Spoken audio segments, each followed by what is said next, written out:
So all divisors of a number. இந்த ப்ராப்ளம்ல பார்த்தீங்கன்னா given an integer n, print all the divisors of n in ascending order. So for example 20 அப்படின்ற number கொடுத்துட்டாங்க அப்படின்னா நம்ம வந்து 20யோட எல்லா டிவைசர்ஸையும் நம்ம வந்து கண்டுபிடிச்சி பிரிண்ட் பண்ணணும். அதாவது டிவைசர்ஸ் அப்படின்னா என்னென்னா இந்த நம்பரால் நம்ம என்ன டிவைட் பண்ணோன்னா கம்ப்ளீட்டாக டிவைட் ஆகிடும், எந்த ஒரு ரிமைண்டரும் இருக்காது. ஸோ 1ஆல் 20யை பர்ஃபெக்டாக டிவைட் பண்ண முடியும், 2ஆலையும் 20யை டிவைட் பண்ண முடியும், 4ஆலையும் பண்ண முடியும், 5, 10 and 20. இந்த நம்பரை தவிர வேறு எந்த நம்பர்ஸாலையும் 20யை வந்து பர்ஃபெக்டாக டிவைட் பண்ண முடியாது. அந்த மாதிரி இருக்கிற நம்பர்ஸ் தான் வந்து டிவைசஸ். ஸோ இப்போ ஒரு நம்பர் கொடுத்துட்டாங்கன்னா அந்த நம்பர்ஸில் இருக்கிற எல்லா டிவைசஸையும் நம்ம வந்து பிரிண்ட் பண்ணணும். ஃபார் எக்ஸாம்பிள் இங்கே ஒரு நம்பர் கொடுத்துருக்காங்க, இது வந்து ஒரு ப்ரைம் நம்பர், அதனால் ஜஸ்ட் 1ஆலையும் இதே சேம் நம்பராலையும் மட்டும்தான் அதை டிவைட் பண்ண முடியும். ஸோ அதனால் அதை பிரிண்ட் பண்ணணும். அண்ட் அது மட்டும் இல்லாமல் அசெண்டிங் ஆர்டரில் பிரிண்ட் பண்ணணும்னு சொல்லியிருக்காங்க. ஸோ இதை எப்படி நம்ம சால்வ் பண்ணலாம் அப்படின்னு பார்ப்போம். ஸோ ஆல்ரெடி பார்த்தோன்னா நம்ம எக்ஸ்ட்ராக்ஷன் ஆஃப் டிஜிட்ஸ் அண்ட் இதே போல் நிறைய சம்ஸ் பார்த்துருக்கோம். ஸோ இந்த சம்மும் சிமிலரான ஒரு லாஜிக் தான். ஸோ ஃபர்ஸ்ட் இந்த இடத்துல நம்ம என்னோட வேல்யூ எடுத்துப்போம், n ஈக்குவல் டு 20ன்னு எடுத்துப்போம். ஸோ இப்போ இதோட டிவைசஸ் எல்லாமே நான் கண்டுபிடிக்கணும் அப்படின்னா ஃபர்ஸ்ட் நான் வந்து 1லேருந்து 20க்குள்ளே செக் பண்ணாலே போதும். பிகாஸ் அதாவது 1 to n இதுக்குள்ளே மட்டும்தான் அதோட எல்லா டிவைசஸும் இருக்கும். இப்போ நான் 20க்கு மேலே செக் பண்ணேன் அப்படின்னா கண்டிப்பாக வந்து 20யை எந்த ஒரு பெரிய நம்பரும் டிவைட் பண்ண முடியாது. ஸோ 20க்கு உள்ளே இருக்கிற நம்பர்ஸால் மட்டும்தான் 20யை வந்து பர்ஃபெக்டாக டிவைட் பண்ண முடியும். ஸோ அதனால் மேபி நான் ஒரு ஃபார் லூப் எடுத்துக்கலாம். ஸோ இப்போ பார்த்தீங்கன்னா நான் பேசிக்காக ஃபஸ்ட்டு வந்து ஒரு ஃபார் லூப் எழுதலாம். For 1 to n. So 1 to n அதாவது 1லேருந்து 20 வரைக்கும் நான் என்ன செக் பண்ணலாம் அப்படின்னு பார்த்தீங்கன்னா if n modulo I equal to 0. அதாவது இதுக்கு என்ன அர்த்தம் அப்படின்னு பார்த்தீங்கன்னா இப்போ 20 இருக்குது, 20 மாடுலோ 1. இந்த 20யை வந்து நான் 1ல் டிவைட் பண்ணும்போது அதோட ரிமைண்டர் வந்து 0வாக இருக்குது, அதாவது கம்ப்ளீட்டாக டிவைட் ஆகுது, ரிமைண்டர் வந்து எந்த நம்பரும் வரல அப்படின்னா நமக்கு I அதாவது 1ன்றது ஒரு டிவைசர். ஸோ இந்த இடத்துல நம்ம பிரிண்ட் பண்ணிக்கலாம். ஸோ பிரிண்ட் I அப்படின்னு கொடுத்துட்டோன்னா நமக்கு இப்போ இந்த இடத்துல வந்து 1ன்னு பிரிண்ட் ஆகிடும். ஸோ அதே மாதிரி 2 செக் பண்ணும்போது 20 மாடுலோ 2 கண்டிப்பாக வந்து ரிமைண்டர் எதுவுமே இருக்காது, 0 தான் இருக்கும். ஸோ அப்படி இருக்கும்போது 2வும் பிரிண்ட் ஆகிடும். இப்போ நம்ம 3 பார்த்தீங்கன்னா 20 மாடுலோ 3 நாட் ஈக்குவல் டு 0 தான் வரும். ஏன்னா 3 டேபிள்ஸில் 20 வராது, கம்ப்ளீட்டாக டிவைட் பண்ண முடியாது. 18ஓட நின்றோம், அப்படி இல்லைன்னா 21 வரும். பட் 20 வந்து கம்ப்ளீட்டாக டிவைட் ஆகாது. ஸோ அதனால் 3 வந்து இதில் பிரிண்ட் ஆகாது. ஸோ பார்த்தீங்கன்னா இந்த சம்முக்கான ஒரு பேசிக்கான லாஜிக் இப்போ இதுதான். இதை நம்ம இப்போ கோட் பண்ணி ரன் பண்ணி பார்ப்போம். ஸோ இப்போ இந்த ப்ராப்ளம் இருக்குது. இப்போ நம்ம என்ன பண்ண போகிறோம்னா ஜஸ்ட் ஒரு for loop for int I equal to 1, I less than n, I plus plus and if n modulo I equal to 0 இருந்தால் என்ன பண்ணணும் அப்படின்னு பார்த்தீங்கன்னா ஸோ பிரிண்ட் பண்ணணும், பிரிண்ட் I. ஸோ பக்கத்தில் ஒரு ஸ்பேஸ். ஸோ இப்போ நம்ம ஜஸ்ட் இதை கம்பைல் பண்ணி பார்ப்போம். ஸோ இப்போ இதில் பார்த்தீங்கன்னா அவுட்புட் கரெக்டாக வந்துருச்சு. 1, 2, 4, 5, 10 பட் 20 மட்டும் வரல. ஸோ 20 ஏன் வரல அப்படின்னு பார்த்தீங்கன்னா இந்த இடத்துல நம்ம n ஈக்குவல் டுன்னு போடணும். ஏன்னா நமக்கு வந்து n லெஸ் தென் போட்டோம்னா 19 வரைக்கும் தான் வரும். ஸோ இப்போ ஈக்குவல் டு போட்டு 20 பிரிண்ட் பண்ணிவிடுவோம். ஸோ இப்போ பார்த்தீங்கன்னா நமக்கு எக்ஸாக்டான அவுட்புட் கம்பைல் ஆகிடுச்சு. இப்போ இதை சப்மிட் பண்ணிடலாம். ஸோ இப்போ பார்த்தீங்கன்னா எல்லா டெஸ்ட் கேஸும் கிட்டத்தட்ட பாஸ் ஆகிடுச்சு. பட் என்ன எரர் வந்திருக்குன்னா டைம் லிமிட் எக்ஸீடட். ஸோ அதாவது இந்த மாதிரி நம்ம 1லேருந்து n வரைக்கும் நம்ம ஃபார் லூப் ரன் பண்ணும்போது ஒரு சில டைம் இன்புட் வந்து ரொம்ப பெரிய நம்பராக இருந்தது அப்படின்னா நமக்கு டைம் காம்ப்ளெக்சிட்டி ரொம்ப அதிகமாக இருக்கும். ஸோ அதனால் TLE வந்துடும். ஸோ இதுக்கு நம்ம சொல்யூஷனை ஆப்டிமைஸ் பண்ணணும். ஸோ அதை எப்படி பண்ணணும் அப்படின்னா ஸோ இப்போ நம்ம 1 to n ரன் பண்ணுறோம். இதோட டைம் காம்ப்ளெக்சிட்டி என்ன வரும் அப்படின்னு பார்த்தீங்கன்னா big O of n. ஏன்னா நம்ம n டைம்ஸ் ரன் பண்ணுறோம். ஸோ ஒவ்வொரு டைமும் இந்த ஆப்ரேஷன் நடக்கும். ஸோ அதனால் யூனிட் ஆப்ரேஷன் வச்சு பார்த்தீங்கன்னா big O of n. So இப்போ big O of n-ஐ விட நம்ம கம்மியாக டைம் காம்ப்ளெக்சிட்டி வர மாதிரி சொல்யூஷன் வந்து எழுதணும். ஸோ அது எப்படின்னு பார்ப்போம். ஸோ ஃபர்ஸ்ட் நம்ம நல்லா அப்சர்வ் பண்ணலாம். ஃபார் எக்ஸாம்பிள் இப்போ இங்கே n ஈக்குவல் டு 36 இருக்குது அப்படின்னு பார்த்தீங்கன்னா என்னென்ன டேபிள்ஸ் எல்லாம் வரும், இதுக்கான டிவைசஸ் என்னென்னு பார்த்தீங்கன்னா இங்கே இருக்க தான் இதோட devices. So 1 2 3 4 6 9 12 18 36. So for example இது ஒரு பெரிய நம்பராக இருக்குது அப்படின்னு பார்த்தீங்கன்னா நம்ம 1ல் இருந்து n வரைக்கும் 36 வரைக்கும் வரணும். ஸோ இது வரதுக்குள்ளே நமக்கு நிறைய டைம் காம்ப்ளெக்சிட்டி இருக்குது. So 1 to n. ஸோ இதை எப்படி குறைக்கலாம் அப்படின்னு சொல்லி நல்லா அப்சர்வ் பண்ணிங்க அப்படிங்கன்னா, ஸோ இப்போ இங்கே 1 இருக்குது, 2 இருக்குது, 3 இருக்குது, 4 இருக்குது, 6 இருக்குது. அண்ட் அதே மாதிரி இங்கே பார்த்தீங்கன்னா 9 இருக்குது, 12 இருக்குது, 18 இருக்குது, 36 இருக்குது. ஸோ நீங்கள் இப்போ இதை மட்டும் பார்த்தீங்கனாலே 36ஓட எல்லா டிவைசஸுமே கிடச்சிருச்சு. ஸோ இது நமக்கு ஈஸியாக சின்ன வயசுலேருந்து பார்த்துப்போம் இல்லையா? ஸோ 1 × 36ம் 36 × 1ம் சேம் தான். 2 × 18ம் 18 × 2ம் சேம் தான். 3 × 12 12 × 3 4 × 9 9 × 4 and 6 × 6. ஸோ நம்ம வந்து என்ன பண்ணலாம் அப்படின்னு பார்த்தீங்கன்னா, இது வரைக்கும் இப்போ நம்ம கம்ப்யூட் பண்ணாலே நமக்கு வந்து எல்லா டிவைசஸும் கிடச்சிருது.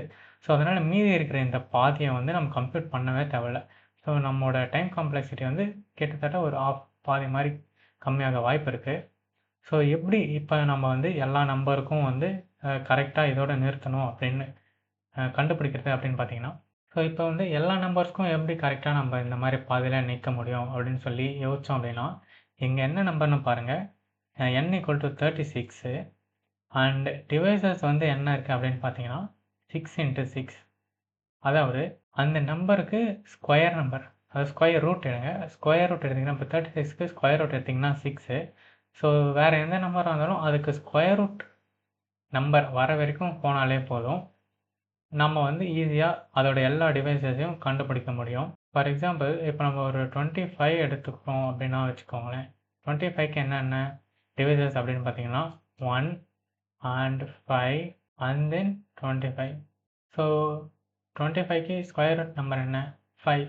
1லேருந்து 5 வரைக்கும் பண்ணாலே நம்மளால் எல்லா நம்பரையும் கண்டுபிடிச்ச முடியும். ஏன்னா 1 × 25 25 5 × 5 25 1 5. இது மட்டும்தான் இதோட எல்லா டிவைசஸ். ஸோ இப்போ இதை நம்ம எப்படி எழுதலாம் அப்படின்னு பார்த்தீங்கன்னா, ஃபர்ஸ்ட் அகெயின் முன்னாடி பண்ண மாதிரியே தான், ஜஸ்ட் நம்ம ஒரு ஃபார் லூப் எழுதிப்போம். இந்த இடத்துல நம்ம 1 to square root of n வரைக்கும் எடுத்துப்போம். அப்படி எடுத்துக்கும் போது இந்த இடத்துல நம்ம if n modulo I equal to 0 அந்த நம்பர் பர்ஃபெக்டாக இதை டிவைட் ஆச்சு அப்படின்னா அதுவும் வந்து ஒரு டிவைசர். ஸோ அதனால் நம்ம print I அப்படின்னு எடுத்துப்போம். ஸோ அதாவது இப்போ ஃபார் எக்ஸாம்பிள் இங்கே 1ன்னு எடுத்துக்கோங்க. இப்போ இங்கே 1ன்ற நம்பர் வருது. So n36 modulo 1 equal to 0. ஏன்னா 1 வந்து 36ஐ கம்ப்ளீட்டாக டிவைட் பண்ணும். ஸோ இந்த இடத்துல print I அப்படின்னு கொடுத்தோன்னா ஐன்ற இடத்துல 1. ஸோ 1 வந்து print ஆகிடும். பட் இந்த இடத்துல 36, இந்த 36 நம்ம எப்படி print பண்ண போகிறோம், எப்படி கண்டுபிடிக்குது அப்படின்னா, இது வேறு எதுவுமே இல்லை, just n divided by I, அதுதான் 36. இப்போ ஃபார் எக்ஸாம்பிள் இந்த இடத்துல பார்த்தீங்கன்னா 36 டிவைடட் பை 2 பண்ணிங்கன்னா உங்களுக்கு 18 வந்துடும். நெக்ஸ்ட் ஒரு condition, if n divided by I, அதாவது n டிவைடட் பை ஐன்னு போட்டிங்கன்னா n36 டிவைடட் பை 2ன்னு போட்டிங்கன்னா 18. ஸோ இது நமக்கு ஆல்ரெடி டிவைசர்னு தெரியும். ஸோ இதை நம்ம டேரெக்டாக பிரிண்ட் பண்ணாமல் இந்த இடத்துல பார்த்தீங்கன்னா ரெண்டுமே 6 6ன்னு வருது. ஸோ அதனால் நம்ம இந்த இடத்துலையும் ஒரு டைம் ஆட் பண்ணிவிடுவோம், இந்த இடத்துலையும் ஒரு டைம் பிரிண்ட் பண்ணிவிடுவோம். ஸோ அந்த மாதிரி தப்பு பண்ணாமல் இருக்கிறதுக்கு ஐயும் இந்த n/iயும் வேறு நம்பரா அப்படின்னு செக் பண்ணிவிட்டு அதுக்கப்புறம் பிரிண்ட் பண்ணால் நமக்கு வந்து சிங்கிள் டைம் கிடைக்கும். So n/i not equal to I. So அப்படி இருந்தால் print n/i. ஸோ அவ்வளோதான். இப்போ உங்களுக்கு புரிஞ்சிருக்கும்னு நினைக்கிறேன். ஸோ இதை நம்ம ரன் பண்ணி பார்ப்போம். ஸோ இப்போ அதே சம் தான், ஜஸ்ட் இந்த இடத்துல நம்ம வந்து n வரைக்கும் ரன் பண்ணுறதுக்கு பதில் ஸ்கொயர் ரூட் வரைக்கும் ரன் பண்ணுவோம். n less than or equal to square root of n. நீங்கள் C++ யூஸ் பண்ணுறதால நான் ஸ்கொயர் ரூட் ஃபங்க்ஷன் யூஸ் பண்ணுறேன். இதுவே நீங்கள் ஜாவா யூஸ் பண்ணிங்கன்னா math.ஸ்கொயர் ரூட் யூஸ் பண்ணிக்கலாம். ஸோ இப்போ இந்த இடத்துல cout அண்ட் நெக்ஸ்ட் இதுக்குள்ளாரிய if n/i not equal to I இருந்தால் just cout n/i and space. So இப்போ இதை நம்ம கம்பைல் பண்ணி பார்ப்போம். ஸோ அகைன் இங்கே பார்த்தீங்கன்னா இந்த இடத்துல நமக்கு வந்து எல்லா டிவைசஸுமே வந்து கம்மியான டைம் காம்ப்ளெக்சிட்டியிலே பிரிண்ட் ஆகிடும். பட் நமக்கு ஆர்டர்ஸ் வந்து சேஞ்ச் ஆகும். ஸோ இப்போ நம்ம வந்து 1 பக்கத்துலேயே வந்து 36 பிரிண்ட் ஆகும், 2 பக்கத்துலேயே 18 பிரிண்ட் ஆகும், 3 பக்கத்துலேயே 12 பிரிண்ட் ஆகும். பட் நம்ம கொஷினில் வந்து ஆர்டர்ஸ் பற்றி எதுவும் மென்ஷன் பண்ணிடலாம், நம்ம இதை அப்படியே யூஸ் பண்ணிக்கலாம். ஒருவேளை அசெண்டிங் ஆர்டர் இல்லை டிசெண்டிங் ஆர்டர் அப்படின்னு சொல்லியிருந்தாங்கன்னா நீங்கள் ஜஸ்ட் ஏதாச்சும் ஒரு டேட்டா ஸ்ட்ரக்சரில் ஸ்டோர் பண்ணிவிட்டு அதை நீங்கள் சார்ட் பண்ணிக்கோங்க அதுக்கேற்ற மாதிரி. ஸோ இப்போ இந்த இடத்துல நம்ம பார்த்தீங்கன்னா சார்ட் பண்ணாமல் பண்ணியிருக்கோம். பட் இருந்தாலும் நம்ம அப்படியே செக் பண்ணி பார்ப்போம். 1, 20, 2, 10, 4 அண்ட் 5. ஸோ 1, 2, 4, 5, 10 எல்லாமே கிடச்சிருச்சு, எல்லா டிவைசஸுமே. பட் நான் சொன்ன மாதிரி 1, 20, 2, 10, 4, 5 பக்கத்தில் பிரிண்ட் ஆகிருக்கு. ஆனால் இங்கே வந்து நமக்கு கொஷினில் வந்து அசெண்டிங் ஆர்டர்னு சொல்லியிருக்காங்க. ஸோ இந்த இடத்துல நீங்கள் நம்ம ஏதாச்சும் ஒரு டேட்டா ஸ்ட்ரக்சர்ஸ் யூஸ் பண்ணி ஸ்டோர் பண்ணிவிட்டு அதுக்கப்புறம் சார்ட் பண்ணிக்கலாம்.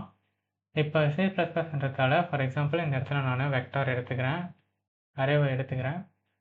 ஸோ இப்போ இந்த இடத்துல பிரிண்ட் பண்ணுறதுக்கு பதில் just array dot push back I and இந்த இடத்துல n/i அண்ட் இந்த இடத்துல ஜஸ்ட் சார்ட் பண்ணிக்கிறேன். அண்ட் தென் இப்போ நம்ம அரேவை வந்து பிரிண்ட் பண்ணிடலாம். ஸோ இப்போ இதை நம்ம கம்பைல் பண்ணி ரன் பண்ணி பார்ப்போம். ஸோ இப்போ பார்த்தீங்கன்னா நமக்கு ஈஸியாக வந்து அவுட்புட் மேட்ச் ஆகிடுச்சு. ஸோ இப்போ தான் நான் வந்து சப்மிட் பண்ணிக்கிறேன். ஸோ இப்போ பார்த்தீங்கன்னா எந்த ஒரு டிஎல்லையும் வராமல் எல்லா டெஸ்ட் கேஸும் பாஸ் ஆகிடுச்சு. பட் இருந்தாலும் இதில் நம்ம இன்னும் ஒரு சின்ன ஆப்டிமைசேஷன் என்ன பண்ணலான்னு பார்த்தீங்கன்னா, இந்த இடத்துல நம்ம வந்து இன்பில்ட் ஸ்கொயர் ரூட் ஃபங்க்ஷனை வந்து யூஸ் பண்ணுறோம். So square root function use பண்ணுறதால இது ஒரு ஃபங்க்ஷன். ஸோ அகைன் ஒவ்வொரு ஃபார் லூப் அப்பையும் இது கால் ஆகிட்டே இருக்கும். ஸோ அதுவுமே வந்து நமக்கு ஒரு டைம் காம்ப்ளெக்சிட்டி இன்க்ரீஸ் பண்ணுற மாதிரி தான் இருக்கும். ஸோ அதுக்கு பதில் நம்ம என்ன பண்ணலாம் அப்படின்னு பார்த்தீங்கன்னா, இந்த இடத்துல i*i less than or equal to n.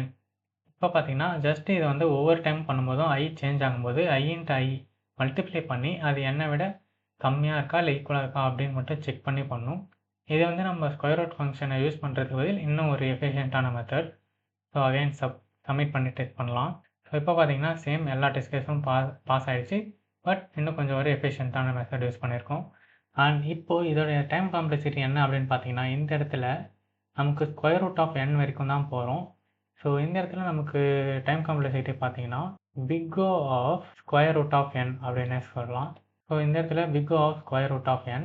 And இந்த இடத்துல பார்த்தீங்கன்னா நம்ம ஒரு சார்ட் பண்ணுறோம். ஸோ சார்ட் பண்ணுறதுக்கான டைம் காம்ப்ளெக்சிட்டி என்ன அப்படின்ட்டு பார்த்தீங்கன்னா big O of n log n. But இந்த இடத்துல நீங்கள் ஒன்று தெளிவாக புரிஞ்சுக்கணும். இந்த இடத்துல இருக்கிற n வந்து நம்ம கொஷினில் கொடுக்குற n. பட் அதுவே இந்த இடத்துல நம்ம சார்ட் பண்ணக்கூடிய n அப்படின்றது இந்த அரேவோட சைஸ், அதாவது நம்பர் ஆஃப் டிவைசஸ். இந்த இடத்துல கொடுக்குற நம்பர் வந்து பார்த்தீங்கன்னா ஃபார் எக்ஸாம்பிள் 20ன்னு இருக்கும். ஸோ பெரிய நம்பர். அதுவே இந்த இடத்துல கொடுக்குற இந்த n வந்து என்னன்னு பார்த்தீங்கன்னா ஜஸ்ட் நம்பர் ஆஃப் டிவைசஸ் தான். ஸோ 6 தான் வரும். ஸோ 6 log 6ன்னு வரும். Number of devices log number of devices. இந்த இடத்துல பார்த்தீங்கன்னா கொஷினில் கொடுக்குற என்னோட ஸ்கொயர் ரூட். அண்ட் இந்த இடத்துல நம்ம பிரிண்ட் பண்ணுறதுக்கு அகைன் இன்னும் ஒரு பிக் ஆஃப் n. ஸோ இந்த இடத்துல இருக்கிற எண்ணும் பார்த்தீங்கன்னா அரேவோட சைஸ் தான். ஸோ டோட்டலாக இந்த ப்ரோக்ராமோட டைம் காம்ப்ளெக்சிட்டி என்னென்னு பார்த்தீங்கன்னா big of square root of n plus big of n log n. So இதே ப்ரோக்ராம் உங்களுக்கு ஜாவா அண்ட் பைத்தான் வேணும் அப்படின்னா இப்போ காமிக்கிறேன். ஸோ இப்போ பார்த்தீங்கன்னா இது வந்து ஜாவா சொல்யூஷன். அதே மாதிரி i into i less than n. So இந்த இடத்துல நம்ம வந்து லிஸ்ட் யூஸ் பண்ணிக்கிறோம், array list. So array list dot add method use பண்ணிக்கிறோம். ஸோ இந்த இடத்துல n/i ஆட் பண்ணிக்கிறோம். அதே மாதிரி சார்ட் பண்ணுறதுக்கு நம்ம கலெக்ஷன்ஸில் இருக்கிற சார்ட் ஃபங்க்ஷனை யூஸ் பண்ணிக்கிறோம். ஸோ அகைன் அப்படியே பிரிண்ட் பண்ணிக்கிறோம்.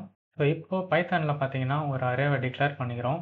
அதே மாதிரி வைல் லூப் யூஸ் பண்ணி நீங்கள் ஃபார் லூப்பும் யூஸ் பண்ணிக்கலாம். பட் இந்த இடத்துல வைல் லூப் யூஸ் பண்ணி i into i less than n and if மாடுல i equal to 0 வந்தால் அரேயில் நம்ம i அப்பன் பண்ணிக்கிறோம். ஸோ அதே மாதிரி n/i வந்து நாட் ஈக்குவல் டு i ஆக இருந்தால் நம்ம வந்து n/i வந்து அப்பன் பண்ணிக்கலாம். இது வந்து ஃப்ளோர் டிவிஷன். ஸோ பாயிண்ட்லாம் எதுவும் வராமல் இருக்கிறதுக்கு. And again increment for loop இருந்தால் நீங்கள் இங்கே இன்க்ரிமெண்ட் பண்ணிக்கலாம். வைல் லூப் பண்ணுறதால தனியாக கீழே நம்ம இன்க்ரிமெண்ட் பண்ணுறோம். அதே மாதிரி inbuilt sorting function array dot sort and அதுக்கப்புறமேட்டுக்கா இந்த இடத்துல பிரிண்ட் பண்ணிடுறோம். ஸோ இந்த ப்ராப்ளம் உங்களுக்கு தெளிவாக புரிஞ்சிருக்கும்னு நினைக்கிறேன். ஸோ புரிஞ்சிருந்தால் கமெண்ட் பண்ணுங்கள் அண்ட் லைக் அண்ட் ஷேர் பண்ணுங்கள். Thank you for all.